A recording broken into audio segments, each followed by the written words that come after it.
না চাইতেও অনাকাঙ্ক্ষিত এক বিশ্ব রেকর্ডের খাতায় নাম লিখিয়েছেন বাংলাদেশের ওপেনার সৌম্য সরকার। এতদিন টেবিলের 2 নম্বরে থাকলেও আন্তর্জাতিক টি-20 ম্যাচে 13 বার 0 রানে আউট হয়ে নাম লিখিয়েছেন আয়ারল্যান্ড অধিনায়ক পল স্টার্লিং এর পাশে। পল স্টার্লিং 15 বছরের আন্তর্জাতিক ক্যারিয়ারে 143 ইনিংস খেলে 13 বার 0 রানে আউট হলেও সৌম্য সেই মুখ লুকানো কীর্তি করতে খেলেছেন মাত্র 83 ম্যাচ। রুয়ান্ডা জাতীয় দলের ক্রিকেটার কেভি ইয়ারকোজে মাত্র 55 ম্যাচে 12 বার 0 রানে আউট হওয়ায় সৌম্য অবশ্য খানিকটা নিশ্চিত থাকতেই পারেন যে কোনো সময় হয়তো এই অপ্রিয় রেকর্ডের নামের তালিকার শীর্ষস্থান থেকে কাঁটা পড়তে পারে তার নামটা।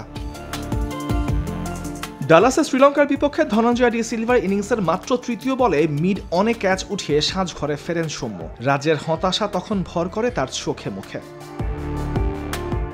আন্তর্জাতিক ক্রিকেটে সবশেষ 3 ইনিংসে এটি তার দ্বিতীয়বারের মতো 0 রানে আউট হওয়া। এই টুর্নামেন্টে আর একবার 0 রানে আউট হলে তিলকরত্নে দিলশান ও শাহিদ আফ্রিদি টি-20 বিশ্বকাপে সর্বোচ্চ 5 বার 0 রানে আউট হওয়ার রেকর্ডেও ভাগ বসাবেন সৌম্য।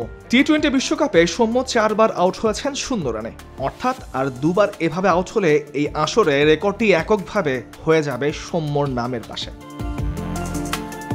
তামিমুর রহমান, নিউজ 24।